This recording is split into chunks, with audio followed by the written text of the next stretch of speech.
Hello there and welcome along to another episode of Upping the Ante in association with 188bet. I'm David Jennings from the Racing Post and I'm delighted to be joined by my regular partner in crime, Mr. Gavin Lynch. How are you? Good, Dave. How are you? Very good. And last weekend we're getting that little bit edging closer to Cheltenham. What are we now, Gavin? 8 weeks, is it? 8 weeks to Cheltenham.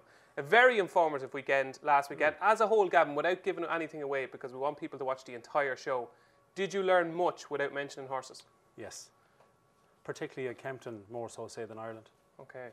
But a great race on Saturday in Punchestown with the novice hurdle. Yes, and we will come to that. And that is actually our first port of call.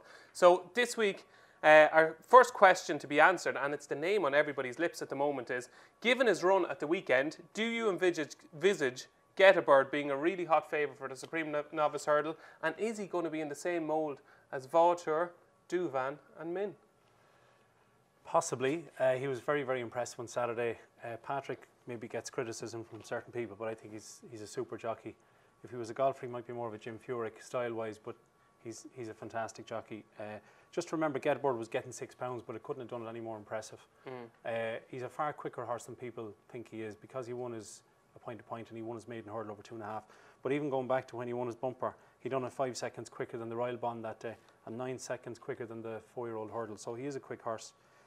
I just have a sneaking suspicion that Sharjah, not the one at Dundalk, may be Willie's representative in the Supreme. You did mention something about a horse that ran at Dundalk. That was just to test your knowledge, Dave. Okay, so there is 2 Sharjahs, as we now know.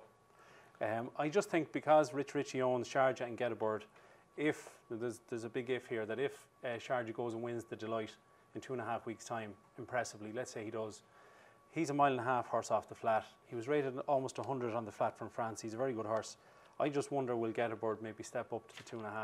And if that's the case, would Next Destination step up to the Bartlett? Wow. Because those 3 are certainly Willie's best 3 novices at the moment. So, but we'll have to wait for the Delight first. So are you telling me that Willie could win the Supreme, the Ballymore and I'm not saying that, but I think his best chance, for example, in the Ballymore, I think Get a Bird might have a better chance of beating Sam Crow than Next Destination. Okay. One thing about Get a Bird is he's only ever gone right-handed. He won his point-to-point in Largy, 2 bumpers in Fairy House and Gorham Park, and his 2 hurdles in Punchestown. He does jump a little bit to his right. If you look at him, the last hurdle in particular, both times, he jumps a little bit to his right, which is not ideal, possibly for Cheltenham. He may not, but just he hasn't gone left-handed yet, so we're not 100% sure. You're hard man to please. Yeah. Unbeaten, and you're still not convinced. I know he's a super horse. And Chris, what do you think about Get a Bird? Obviously, he's a horse of immense potential, but is he another Douvan?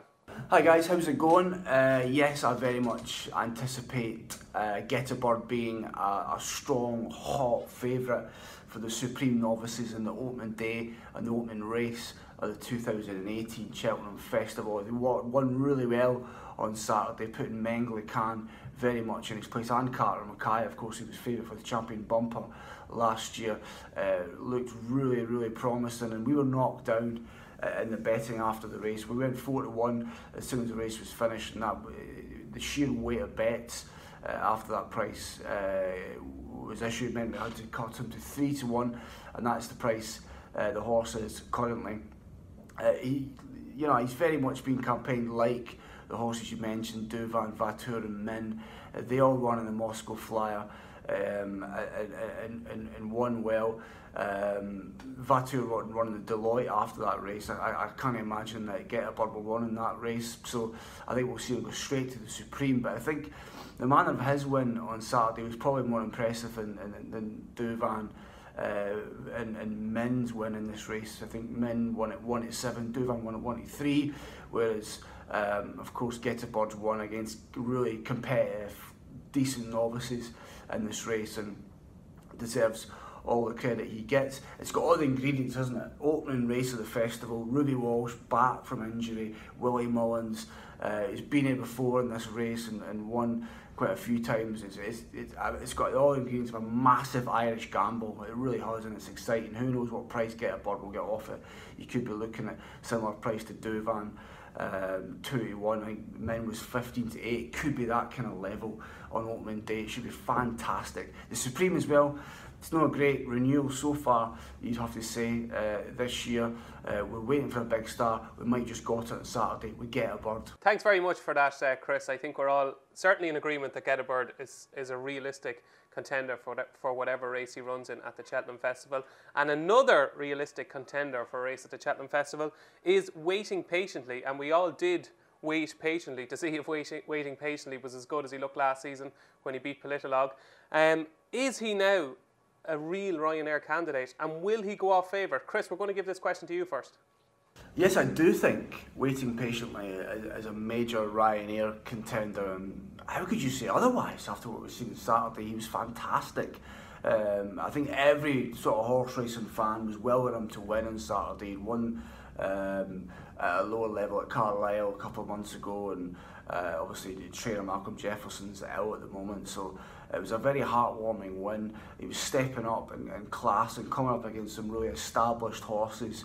And I think he won really, really well. It never looked in doubt at any point. He was fantastic, and you know, where's the ceiling for this lad? Like, you know, how far can he go? Is, you know, the Ryanair's got to be a real test for him. He's got to be stepping up again big time, and how will he cope? You know, that's an intriguing answer. Will he go favourite? Not for me. He's trained by Malcolm Jefferson for a start, and obviously it looks like Ante, who won this race so well last year, will be running for Willie Mullins, and Top Notch, who's had a pretty good season for Nicky Henderson, will be there as well.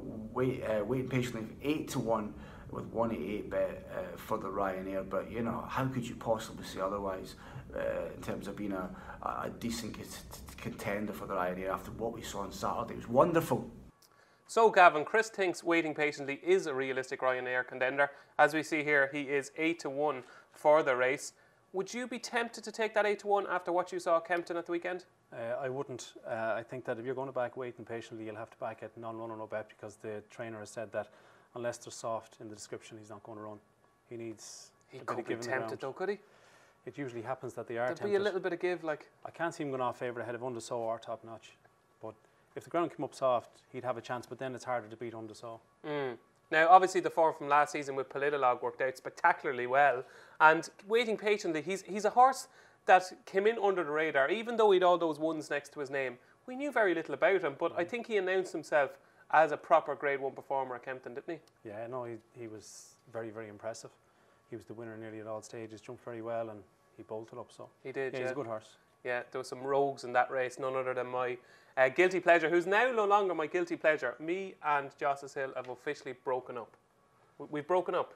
Yeah, we're not even talking to one another at the moment, so Justice Hill is gone. And on this race, Gavin, if you're not backing Waiting Patiently, I know you're an Undersaw fan, but is it coming to the stage now where we should start considering Top Notch, given the novice form from last season, the Coney Island form?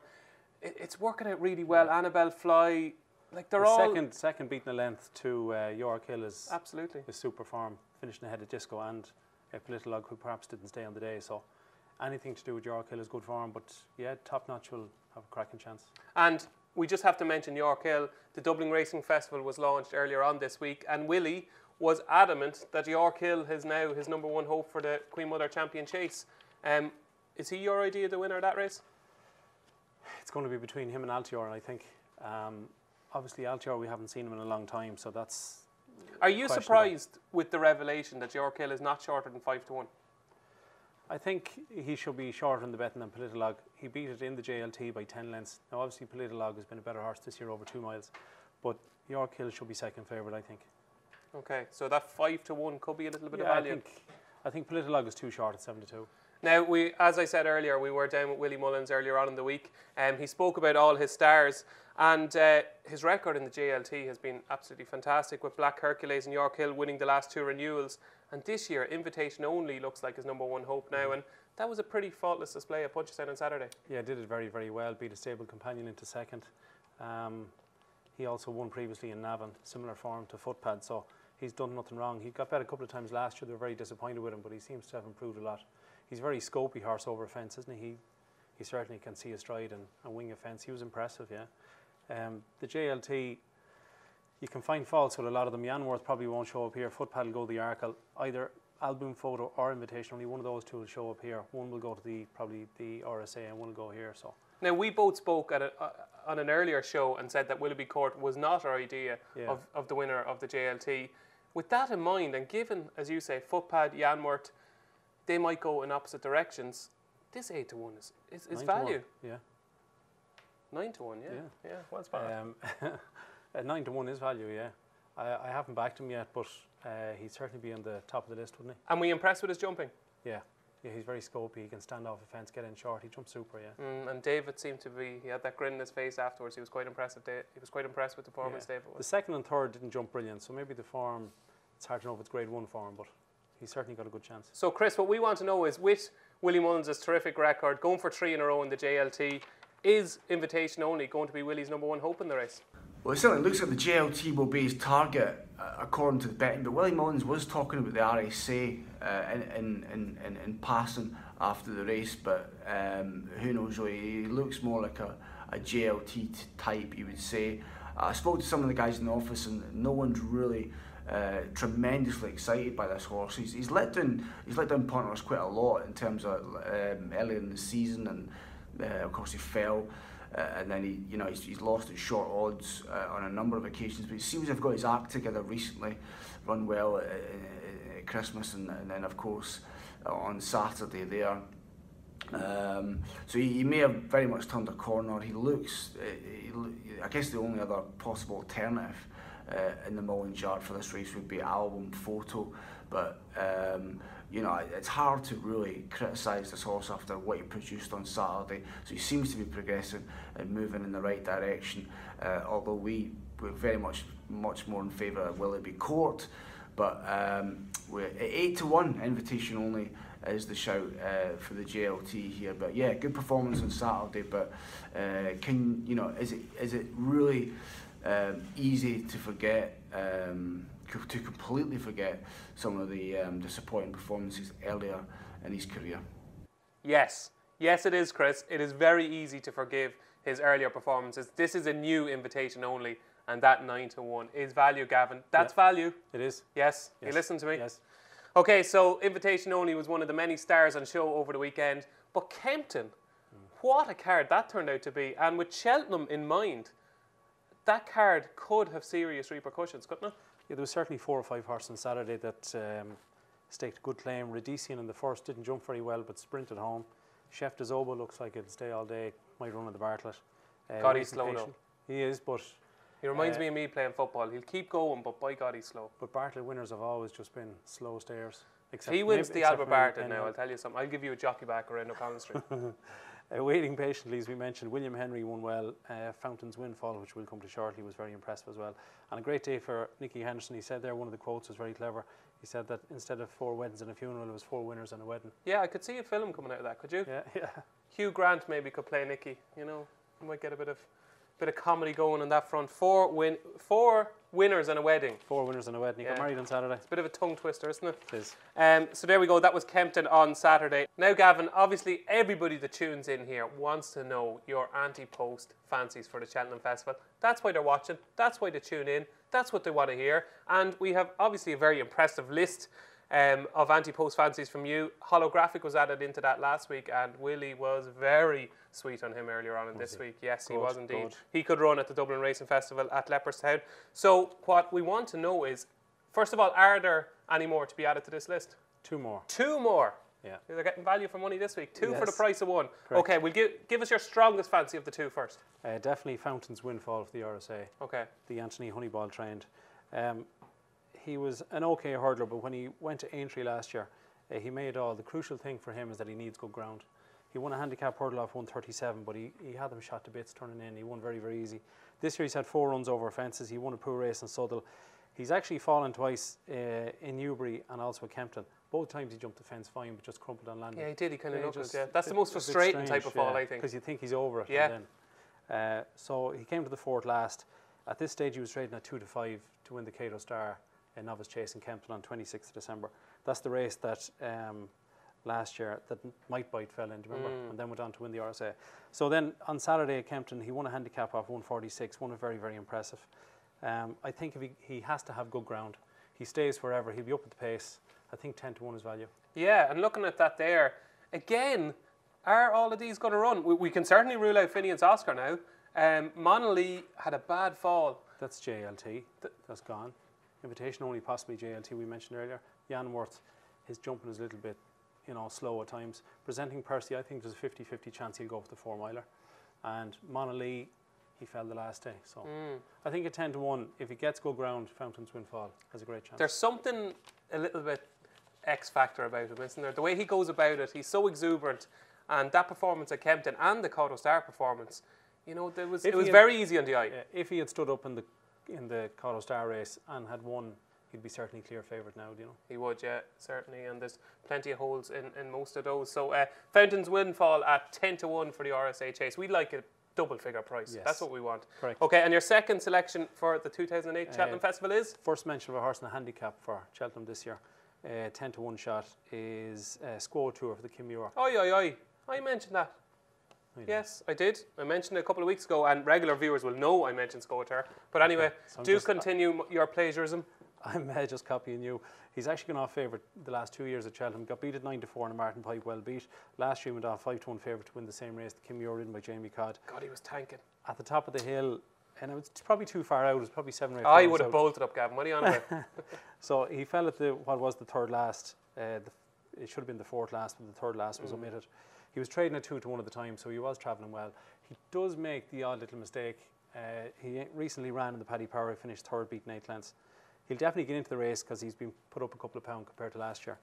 And I just think a 10 to 1, especially if you can get a good amateur like Jamie Codd riding in that race, I think Squaw Tour has a chance. Yeah, I think Squaw Tour's fan club is probably dwindling, and there's only a couple of us left, I think, that we're hanging on by the edges. But I think it's going to be one last final throw of the dice. He might set a record of being the only horse ever to be beaten maybe in 3 handicaps 3 years in a row with Cheltenham being favourite. Yeah, he's like the anti-cause of causes. Like he goes there every year, but he just doesn't win, whereas Cause of Causes just goes every year and wins. Yeah. And we all know how much you like Cause of Causes. Correct. And what's the Cause of Causes update at the moment? Are you still as sweet? Yeah, hopefully, yeah. Yeah. Next week I might give a horse that's going to be a danger to him, I think, in the cross country. Oh no, yeah. I thought there was no dangers. Just one horse that's annoying me a little bit. Okay. And also there's a horse that hasn't even been priced up for any race yet. Oh, we like this. Who's going to be my nap at Cheltenham. Wow. He'll be in a handicap. He's not been mentioned in any race. He'll be my biggest bet at Cheltenham, and I fancy a horse for the Irish Grand National, which we'll tell people about next week. Okay, I'm intrigued. Can we give them a little bit more information? Okay, your strongest fancy for Cheltenham in a handicap. Can you tell us if it's a chase or a hurdle? It's a hurdle. I know it. Right, go on. I know it. He told me before the show. I know he didn't. Okay, so people don't want to know my fancy for the Cheltenham Festival, but I'm going to tell them anyway. I'm going to stay loyal to a winner that I backed at last year's Cheltenham Festival, and I think he's been laid out for a race this year, and it is the Alan Fleming train, Tully East. Oh yeah. There is some 16 to 1 available for the Brown Advisory Plate. He's back down to a mark of 144. You remember the Close Brothers Novice Chase that he won last year. What horse did he beat? Gold Present. What has Gold Present done this year? He's taken all before him. I think Tully East has been laid out again for this race. He goes well fresh. And the fact that he ran so well in the Bet Victor Gold Cup on bad ground, I thought he travelled really well that day. He's crying out for better ground. He's a Dennis O'Regan dream. If ever there was a horse tailor-made for Dennis, it is Tully East. And I think off a mark of 144, I certainly think he has scope to win that race off that mark. And at 16 to 1, I think he'll certainly go off a single figure price. Wouldn't disagree. So my advice will be to get on now. So your 3 selections for this week, well, really 2.5, I suppose. We'll give you your 2. Tell viewers again, Gavin, your 2 selections. Squaw Tour in the Kim Muir and Fountains Windfall in the RSA. There you go. That's Gavin's 2. And mine is Tully East for the Brown Advisory Plate. So that's it for this week's Upping the Ante. Don't forget to join us next week where we'll try and coax Gavin to give us the name of the horse that he thinks is the biggest certainty of the 2018 Cheltenham Festival. We'll do our best to get it out of him, but you've got to watch to find out.